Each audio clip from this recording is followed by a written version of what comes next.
Bismillahirrahmanirrahim. Sesungguhnya setiap saat dari masa yang kita lalui adalah masa yang dimana dimensi tantangan tidak pernah berhenti.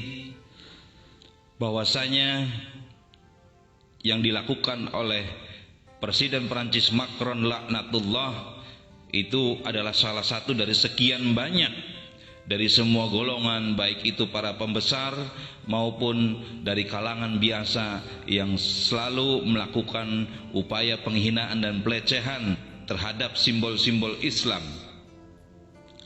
Penghinaan terhadap Rasulullah Shallallahu Alaihi Wasallam dan simbol-simbol kemuliaan ajarannya pada tahun 30-an marak terjadi di Indonesia. Kelompok pengusung faham kebangsaan atau aktivis nasional sekuler yang tergabung dalam kelompok teosofi, Freemason, dan kejawen banyak melakukan hujatan dan propaganda hitam terhadap syariat Islam. Selain mereka, hujatan terhadap Islam juga dilakukan oleh misionaris Kristen dan Katolik, bahkan oleh oknum tokoh etnis Cina. Umumnya pelecehan tersebut dilakukan secara terbuka lewat media massa. Contohnya oleh majalah Bangun yang dikelola oleh aktivis teosofi Siti Sumandari yang didanai Freemasonry Vereniging atau organisasi Freemason, melakukan penghinaan dalam tulisan-tulisannya, menghina Rasulullah, melecehkan syariat poligami tahun 37. Maka menyikapi ini, melalui majalah Pembela Islam mengeluarkan maklumat kepada umat Islam agar menyikapi secara tegas penghinaan yang dilakukan oleh majalah Bangun tersebut. Kemudian mereka membuat selebaran di Bandung yang berisi ajakan agar umat Islam jangan tinggal diam terhadap berbagai pelecehan yang dilakukan oleh para penghina Islam tersebut. Penghinaan lewat tulisan di media massa juga dilakukan oleh seorang penulis dari etnis Cina, Ui Bitai, dalam majalah Huaqiao yang menyatakan bahwa peraturan pernikahan dalam Al-Quran itu pada mulanya hanya untuk memuaskan hawa nafsu Nabi Muhammad SAW. Penghinaan yang dilakukan oleh Oi Bitai ini tidak hanya menimbulkan kemarahan para aktivis Persis, bahkan juga organisasi Nahdlatul Ulama pada Muktamar 9 tahun 34 menyatakan bahwa mereka yang menghina Al-Quran dan agama Islam harus dihukum berat. Kemudian Muktamar NU selanjutnya tahun 38 juga bersikap keras terhadap pelecehan yang dilakukan oleh Siti Sumandari. Secara politis, upaya pelecehan tersebut diantaranya bertujuan untuk menggombosi kekuatan besar umat Islam yang tercermin dalam Sarekat Islam sebagai pesaing organisasi sekuler kejawen Budi Utomo dan menjegal ide pan-islamisme yang saat itu sedang ramai dibicarakan. Para musuh-musuh Islam melalui berbagai aktivitasnya menghujat dan menyerang agama Islam, simbol-simbol Islam. Kemudian muncullah Ahasan dan aktivis Persatuan Islam mendirikan majalah Pembela Islam, majalah yang cukup disegani pada saat itu karena sikap kritisnya terhadap mereka yang berupaya menghina Islam. Dengan majalah Pembela Islam ini, Ahasan menulis surat tantangan debat secara terbuka kepada kelompok-kelompok individu yang menghina Islam.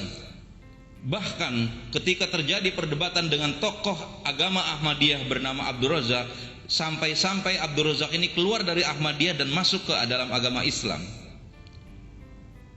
Majalah Pembela Islam yang dipimpin oleh Ahasan juga pernah menantang debat secara terbuka kepada Pastor Tanberg, pastor dari Serikat Jesuit yang melakukan penghinaan terhadap Nabi kaum muslimin melalui tulisan-tulisannya.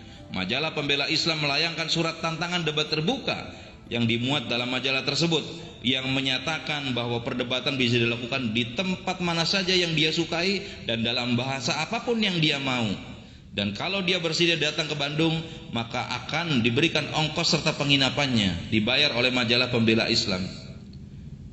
Murid Ahasan yang bernama Muhammad Natsir mengkonter pelecehan yang dilakukan oleh Pastor Tanberg lewat tulisannya yang dibuat dalam majalah Pembela Islam nomor 33 tahun 1931. Natsir menyatakan sesungguhnya sudah cukup lama kita kaum Islam mendengarkan dan membiarkan segala macam serangan kepada Islam, ada dengan cara yang halus dan ada dengan cara yang kasar. Dari pihak politik muncullah Snoeck-Groningen sampai pada Kristen Protestan, Kramer dan Christoffels. Natsir menyebut orang-orang yang pada waktu itu terlibat dalam pelecehan terhadap Islam seperti Snoeck-Groningen, pendeta Hendrik Kramer, Christoffels, Ubitai, dan para aktivis nasionalis sekuler yang ia sebut sebagai kaum netral agama yang menjadi murid-murid para penghina Islam tersebut. Pada masa lalu, aktivitas sekuler yang duduk sebagai anggota Jong Java ataupun Budi Utomo mempunyai mentor orang-orang seperti Snoeck-Groningen, pendeta Kramer, dan lain-lainnya. Ketika maraknya berbagai penghinaan terhadap Islam tersebut, Hasan pernah berpesan kepada Datuk Sati Alimin, tokoh dari Minangkabau yang menjadi sahabat Muhammad Natsir.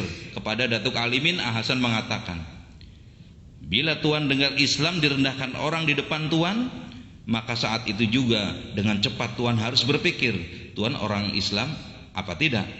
Kalau Tuan merasa bukan orang Islam, masa bodoh, habis perkara, tak ada persoalan lagi. Tapi kalau Tuan merasa seorang Islam, maka Tuan harus berpikir babak kedua, siapa lagi yang akan bela Islam di saat seperti itu selain Tuan? Bulatkan tekad, Islam harus Tuan bela.